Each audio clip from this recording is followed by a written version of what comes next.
Good morning. I'm really excited this morning to have Barb Byrum with me. Clerk Byrum is currently serving her third term as Ingham County Clerk, and she's promised to show us where that is on the Michigan map since 2013. She's the chief election official in the county, and it's one of the biggest counties in the state of Michigan, which, as you all know, is a very, very important battleground state in this election and has been an important battleground state in most recent elections. Clerk Byrum has been credentialed as a certified election registration administrator by the Election Center and the National Association of Election Officials, has a bachelor's degree in agribusiness and a law degree from Michigan State. And we've already talked about how she's a Michigan State football fan. She has served 3 terms as a Michigan State representative, has owned a hardware store for 18 years, and like me, enjoys running and watching her kids play water polo. So Barb, welcome to our office hours today. My soul, thank you very much for having me. So to get started, Ingham County is the Lower Peninsula. This is the Upper Peninsula. Right. Ingham County is right here. It's where the Michigan State University is located. It's located in my county. So this is where I was raised, and this is where I'm raising my family as well. So the big city then is Lansing, East Lansing. Yes, those are 2 of my larger jurisdictions in Ingham County. In Michigan, we have jurisdictions that bleed through to other counties, which provides all sorts of opportunities as election administrators. But then also I have school districts that bleed into other counties too. So, but yes, Lansing and East Lansing are predominantly located in my county. Okay, so it's a county that's a combination of rural and rural then. Yes. So I live in the rural portion of the county, in the southern portion of the county. It's very rural. Ingham County has a lot of rural areas, but we do have those large jurisdictions. Delhi Township, which I know as Holt, that's the school district, Meridian Township, Lansing, and East Lansing are our largest jurisdictions. Okay. And so you are an elected county clerk. And so as I've been studying elections for a long time, and one of the things that the election geeks, and there's many of our students are watching this, know is that some election officials like yourself are elected, some are appointed, some are nonpartisan, some are partisan. How does your job differ from your colleagues who are appointed and also those who are nonpartisan? How does being elected and being an election official influence the nature of your job? So being partisanly elected only matters on the outside. On the inside, election administrators take the same oath of office. We have similar state laws that we have to follow. And so we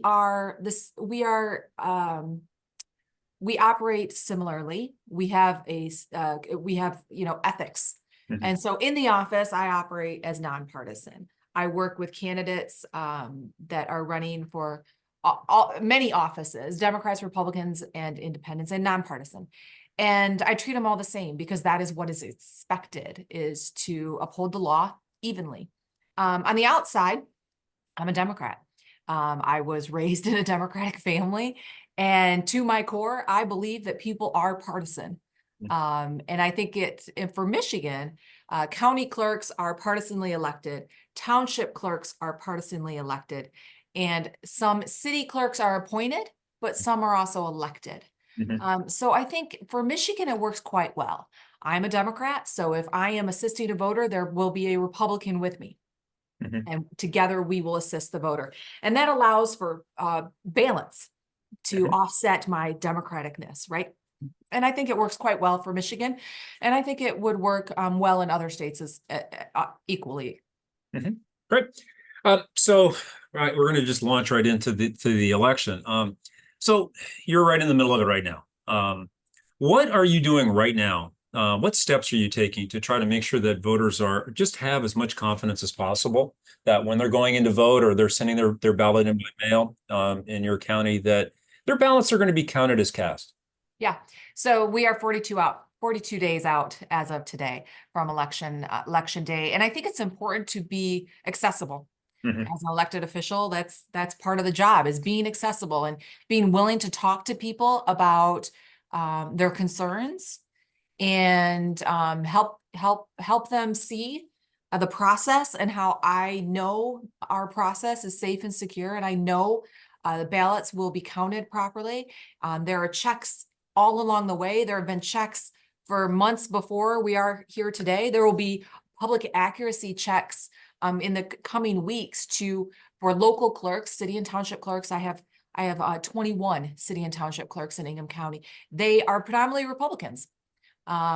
And they will be doing a public accuracy testing, which is testing the tabulation to make sure the election programming I've done tabulates the ballots properly. It's a public accuracy test. It's a public, open for anyone to go to. And I think it's important to answer the questions when people have questions, to be accessible and answer the questions. And I think that helps reassure people. But if it doesn't, I'm their neighbor.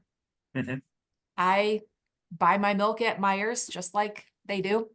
And I'm a member of this community.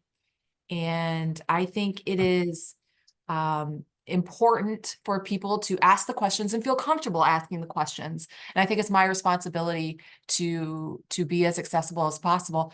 I saw a question about if there were public accuracy tests in 2020. Yes, there were. In Michigan, there have been public accuracy tests since I've been a clerk. We use optical scan machines, and they have always been publicly tested since I've been a clerk, and I've been a clerk since 2013. So, and I'm pretty confident it was done before that as well. Now, so, Michigan, so of course, elections are run statewide, right, by state. And so other states may have different election laws and requirements and procedures, but we all have ethics, we all have standards, we all follow our state laws, and we all take an oath of office. So I don't think a lot of people know a lot about how these audits are conducted. And so when I was looking, at your website, one thing I noticed is that you really highlight a procedural audit. Why do you highlight the procedural audit? What is this audit? How is it conducted? And how do you think that this really factors into transparency and voter confidence? Yeah. So back quite a few years ago, when I was in the legislature, I voted in support of requiring county clerks to do audits on their elections. And then that's why you highlight it, right? And then I became a county clerk, and I am required to do audits on my elections. And then the voters actually put it in the Constitution. So now county clerk offices are required to do audits on their elections. Now the county clerk actually is not allowed to participate in the audit. It has to be their staff, so long as their staff is not partisanly elected. But it's so we have done audits for a bit. And the audits are considered procedural audits. So we're making sure that the Democratic and Republican precinct inspectors were properly appointed by the local election commission, making sure seals on ballot containers are the same seal number that's recorded in the poll book that was sent to the county clerk on election night. And it's the same seal number on the certificate, that it was actually sealed properly, that the ballot containers did not have any holes where ballots could be removed or shoved in. Once it's past that, we are counting applications to vote to make sure the number of applications equals the number of voters. We are also counting the number of ballots that were voted, to make sure that the number of ballots that were voted were the number of ballots that were tabulated. We also go through and look at any ballots that may have had to be duplicated and make sure that they were duplicated properly. Also with our military and overseas ballots, those come back not as ballots, but usually as PDF printouts to make sure that they were properly duplicated to be a regular ballot to feed through the tabulator. And so we're doing all of that, all of those procedural checks.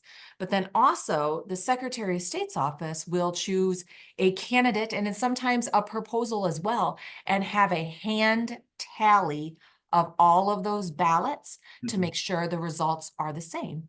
And if not, then we would go from there. So all of those checks are done in the audit process. Now, audits come long after the recount. In Michigan, we have recount options as well. Aggrieved party candidate could request a recount, and we would do a hand recount if that were the request. And recounts are public, Mhm. audits are public, and I think this helps, or at least it should, voters know that our elections are accurate and safe and secure. Mhm. And so again, on the transparency side, all of this is announced in advance. Absolutely, And yeah. it's all the public can show up and watch it. How many people actually attend some of these components of the procedural audit? I've never had anyone attend a procedural audit. I know other counties have had people that are more engaged in procedural audits. I've had people attend recounts. Recounts seem to be when people are looking to have a whole lot of fun. And so recount attendance has been more prevalent. Okay, great. Now, I wanted to switch a little bit and talk more generally about election rumors, misconceptions, because I know you are one of the people who's very active in trying to push back on some of the myths and misconceptions that you're hearing and that your colleagues are hearing. Right now, what are the biggest, most salient misconceptions that you're hearing about in your county and in Michigan? So I'm still hearing people claim that they received 3 ballots Okay. for some election. And my response, I mean, it happened at my front counter probably a year ago. I did a TikTok about it because it just really got me.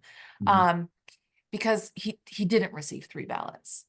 And the way I know is he didn't file a police report. He didn't contact his local clerk. Mhm. And he didn't have them still to show. Mhm. And he claimed that he got 1 from me, 1 from his city clerk, and 1 from his member of Congress. And our congresswoman has access to only her ballots. Mhm. I only touch my ballot. Mhm. The local clerk absolutely sent him a ballot because he filled out an application for an absentee ballot. Mhm. So what he has absorbed as his story are the conspiracies that he had been hearing for quite some time, that he had received all these ballots. What he had likely received was applications for Mhm. absentee ballots. And for him to say he only received 3 is interesting because for applications, clerks can send applications, campaigns can send applications, Mhm. nonpartisan groups send applications. So um, that still is a myth that I'm hearing, that individuals are receiving multiple ballots. The ballots. And anyone out there, if they do, please contact Mhm. your clerk immediately, and likely law enforcement if you have 2 ballots that are mailed to you. That's not how I'm still hearing stuff about Sharpies. Okay. I dubbed it Sharpie Gate, but people, the myth was that the Sharpies bleed through the ballot and therefore mess up the tabulation. Mhm. We've been programming for a bit, and we do know that Sharpies do bleed through paper, which is often one of our considerations when we're looking at paper thickness and how thick the ballot's going to be. But then also, if it does bleed through, it's not in a vote area of the other side of the ballot. Mhm. And what's even more concerning is Sharpies are the preferred ballot marking device for Dominion systems. And the majority of the systems utilized in Michigan are in fact Dominion. Mhm. And Sharpie is the preferred ballot marking device because they don't gum up the tabulators with residue and ink residue. Mhm. So that's one. And then I'm hearing the claim of non-citizens voting. Mhm. And that one is false, obviously. And the Brennan Center did a study on this, I think based on 2016. Mhm. And non-citizens don't illegally vote in detectable numbers was their final determination. And if a non-citizen registers to vote, just registering is a felony. Mhm. And if they hope to become citizens, registering and voting is a reason for someone to be deported. Mhm. They're not going to do that. But if they do, I would be the first one to refer to law enforcement. Mhm.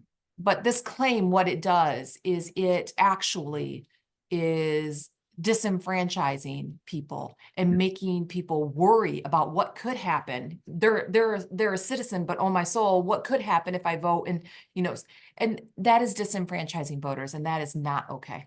Mhm. So how is there a general kind of playbook that you have for how you approach dealing with these kind of myths and misconceptions, in particular, as you said, when someone shows up at your counter and they're really concerned about non-citizen voting or Sharpies? What's the playbook look like for you?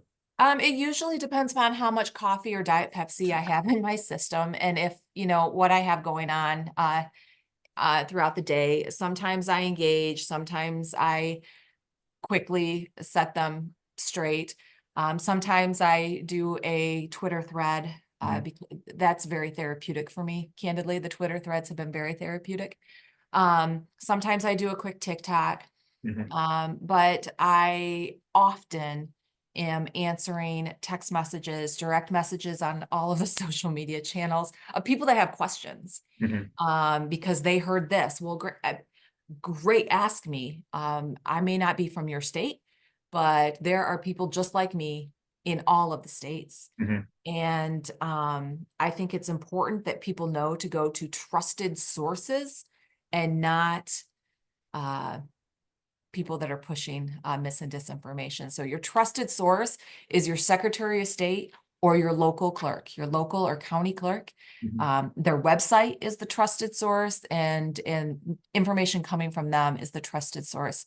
After the 2020 election, the Michigan legislature did a series of legislative committee hearings to investigate the election and to determine if any of the claims were true. And it was chaired by a Republican who I served with in the Michigan House. And I availed myself to him, and I testified in his committee. And I think that is important to help set the record straight and to demonstrate the willingness to show and explain the administration of our elections. I serve on the Michigan Association of County Clerks Legislative Committee. I'm the co-chair and have been for a while, I think since 2013. And, you know, I'm always willing to talk to people about elections. This is my idea of fun. My kids and spouse don't really enjoy hearing much more about elections. So if other people want to talk about it, I am definitely game. I think the same is true in my household as well. I think my wife has gotten tired of hearing me talk about the ins and outs and details of elections. But I just wanted to mention to folks who are on, if you have questions, please go ahead and throw them in the chat. Now, I did want to follow up about one aspect of your playbook here, which is social media, because you are truly amazing on social media. You know, I'm just completely jealous. You've got 24,000 followers on You got 1 million people, I don't know how many, on LinkedIn, and you're also on TikTok. I just don't really know how you find time to do this, but so tell me a little bit about how do you think these social media channels help you as you're trying to dispel these rumors and some of these misconceptions about elections, both in your county, but also in Michigan and nationally? Yeah. So first, I think it's important to recognize that I am a seasoned individual. So I am trying to push information out to younger voters, younger people, because they are our future. And I embraced TikTok when it first, no, I didn't. I embraced Twitter when it first came out. And Twitter used to be a fun place. It's not as fun as it used to be. And I started doing daily jokes, joke then vote, just because I would wake up depressed. And then I was doing bad jokes every morning. And I started doing that again, just because we all need a little giggle in the morning, I guess. And trying to get that information out on Twitter has been therapeutic for me. Trying to get that information out on TikTok has been difficult for me because, again, I am a seasoned individual and these hips don't shake. So TikTok has been difficult for me. LinkedIn has been good. I've done some PSAs, public service announcements, videos, statements, just trying to correct the record, welcome our community members in, making sure that they know that they are a member of our community, especially our younger people, that they are a member of our community. And so long as they are 18 on election day, a US citizen, then they should be exercising their right to vote. I have had 3 elections in my time that have been ties. And every vote is important. And in Michigan, if there is a tie, state law requires a drawing of lots, which means that there is a piece of paper that says elected and another piece of paper that says not elected, and they go in a hat. And the 2 candidates will draw from that hat. And I don't really enjoy doing that at all. I would much rather everyone exercise their right to vote. And I think it's important to try to be available on all of the social media platforms, but then also be available in the old-fashioned ways by letter. I don't get too many notes, which is okay. I get emails, visits to the office, but a lot of my contact is email and social media direct messages at this point. So switching topics a little bit, UOCAVA voters. We just went through UOCAVA Saturday. That's the day, 45 days prior to election day, that ballots should be sent to U.S. military and overseas voters. You've been very active in this area. You're a member of the Overseas Voting Initiative.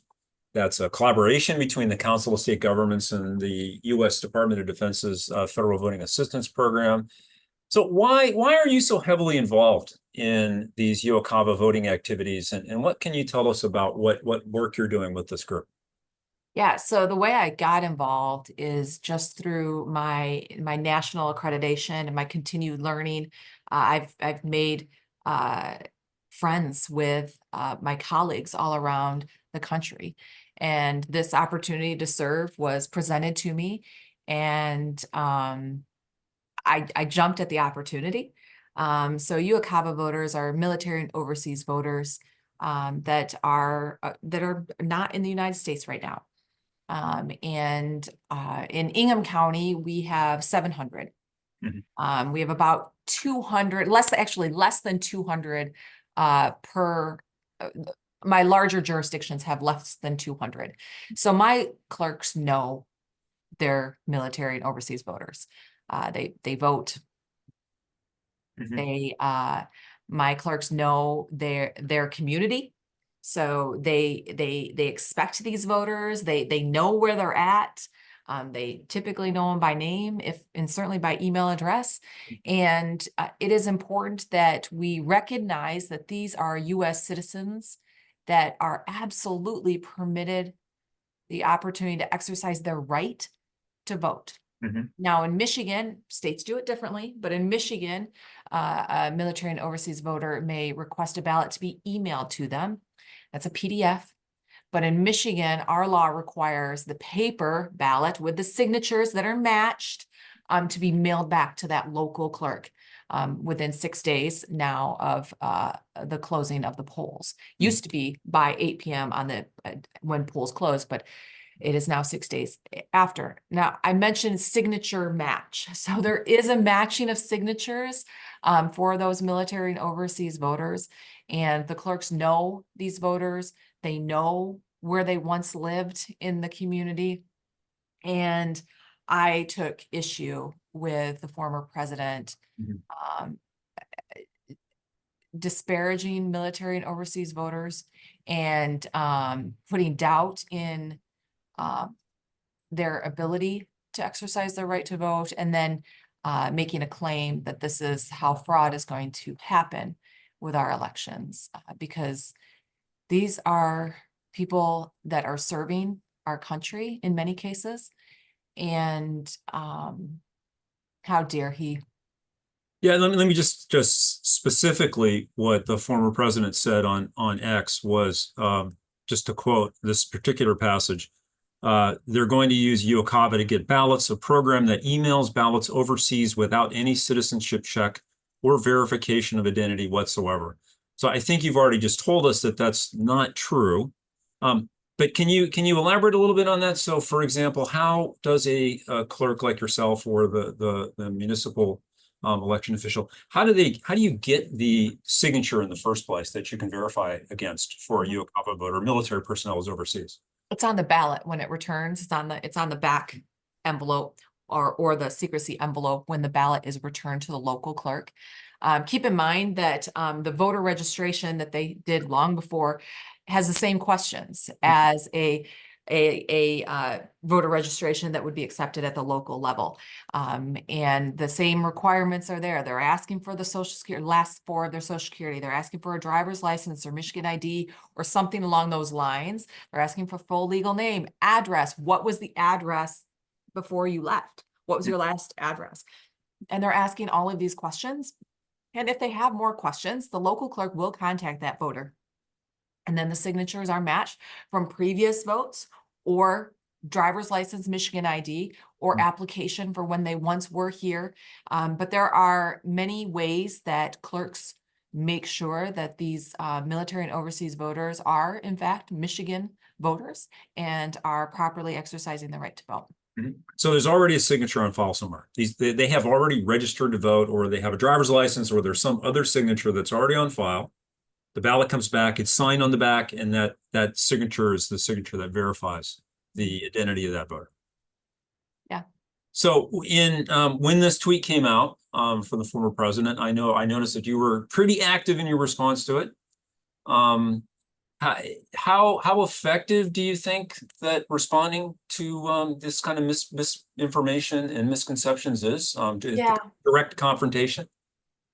So in the beginning, or 8 years ago, probably 9 years ago, when I was first really starting to notice the election mis and disinformation, I thought to myself, there's no way people believe that. They can't believe that.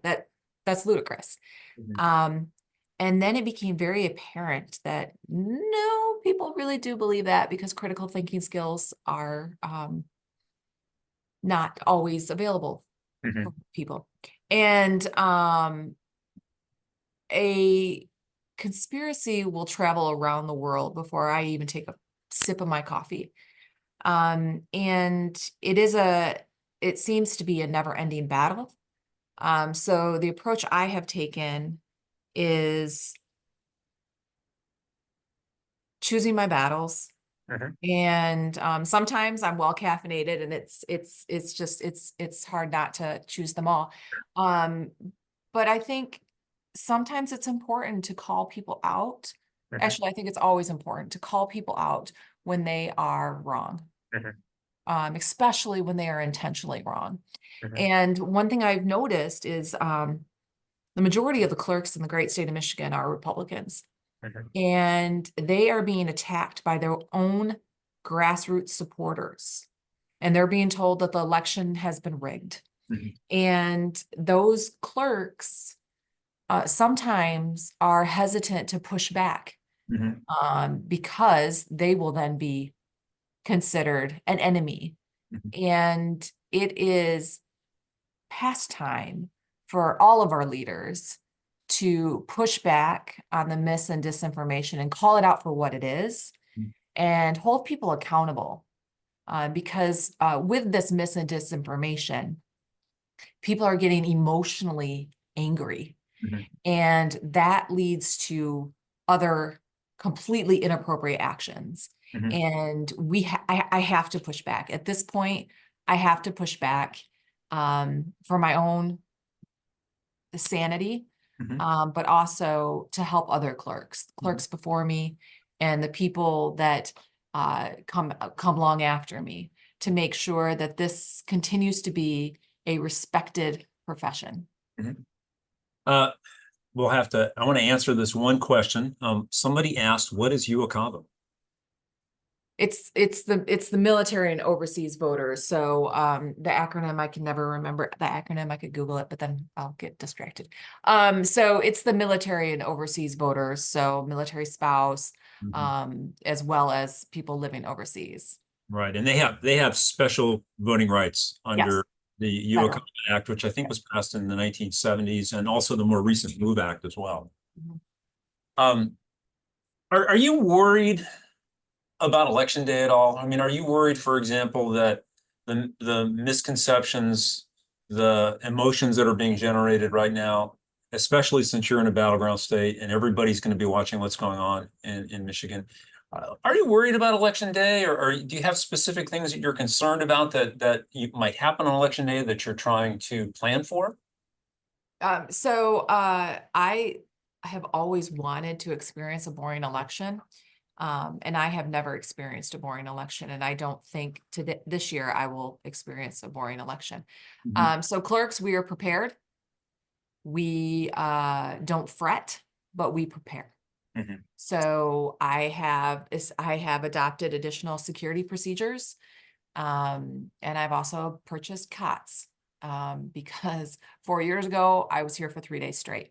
So I did something simple as purchase a few cots, but then I've done some more security upgrades that were suggested by DHS, but then also some common sense security upgrades, like having shades in my window so you can't see me sitting at my desk across the street. Are you at all concerned about, so you have traditional polling place voting, right, in your county? Are you concerned about events that might occur in polling places? Are you worried about your poll workers, and what are you doing to try to make sure that they're safe and secure on election day? Yeah, so we have done de-escalation training. In office, everyone has been trained on the use of Narcan and first aid and CPR. I've worked with the emergency manager and partners in law enforcement to make sure that they know where polling locations are in case of an emergency. We have procedures that have been established for a myriad of emergencies.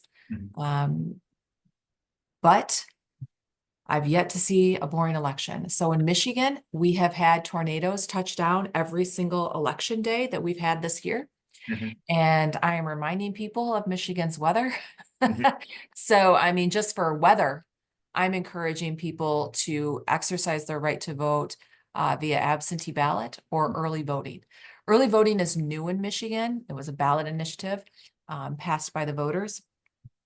And now we have a minimum of 9 days of early voting that voters could take advantage of. So they may request an absentee ballot, and now they have options when they have that absentee ballot.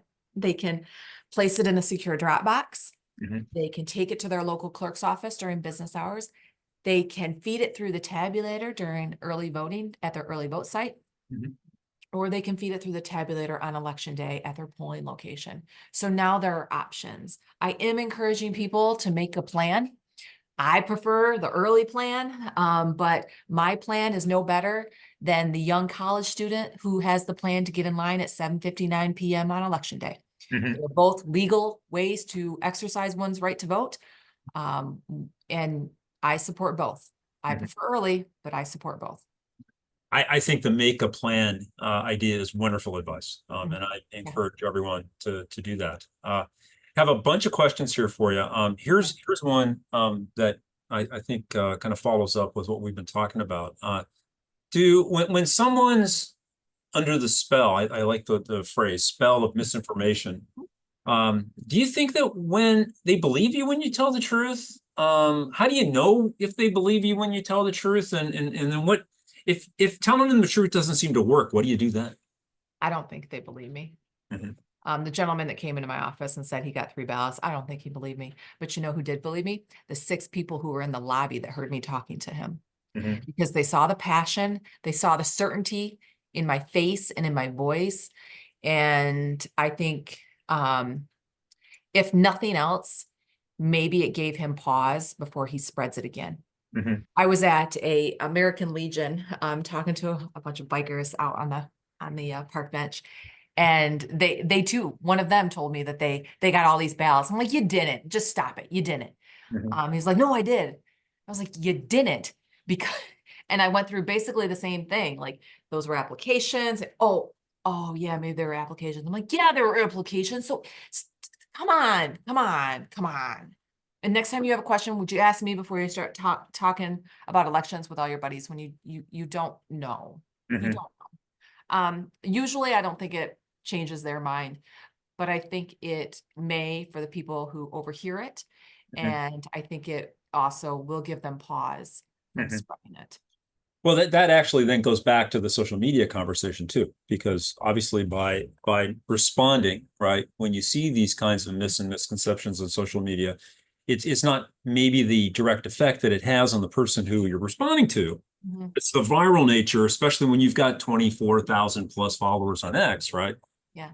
That your response can create. Yeah, what's real fun now though is I will get messages from people asking me to educate other people because they'll see something that I hadn't even seen yet. And that has been that's been fun, but I am in Michigan and I try to stay in Michigan, but sometimes I venture out because other clerks need the support.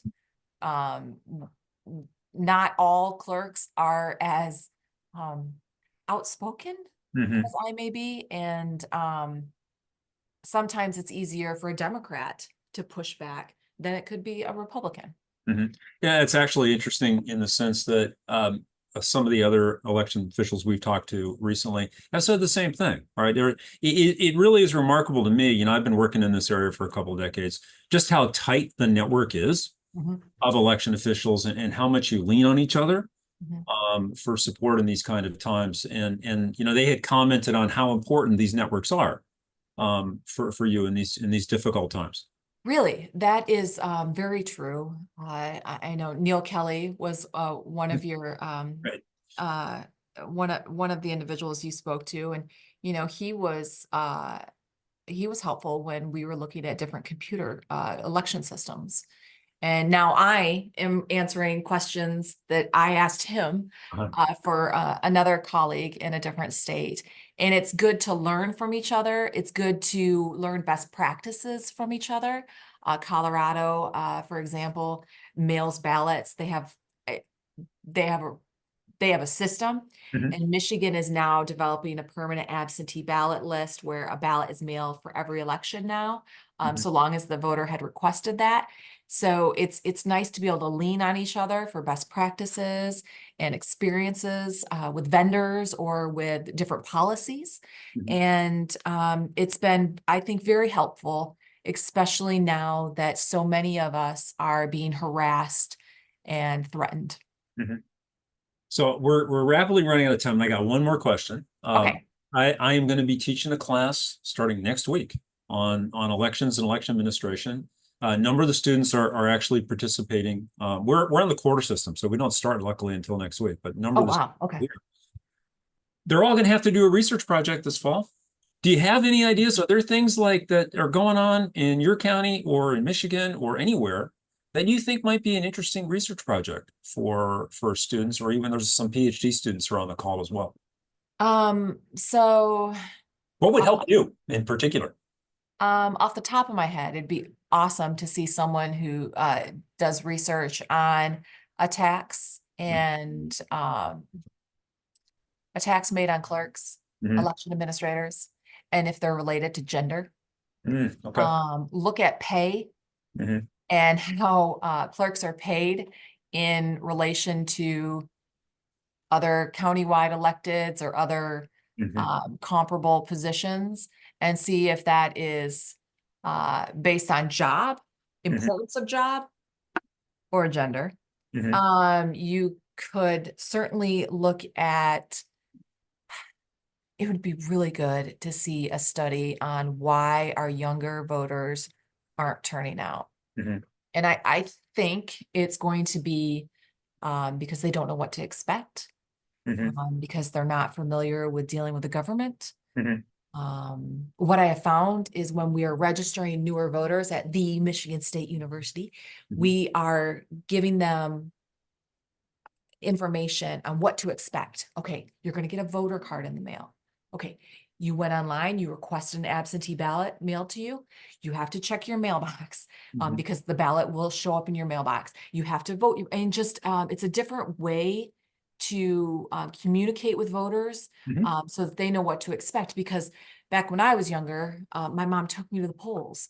I don't think that's a practice as much anymore. Mm-hmm. And so I would really like to uncover the Mm-hmm. best communication to our younger voters to make sure that they feel as though they are a member of the community, because they absolutely are, to let them know that their vote absolutely matters and is equal to a older person's vote, and to make sure that they are exercising their right to vote.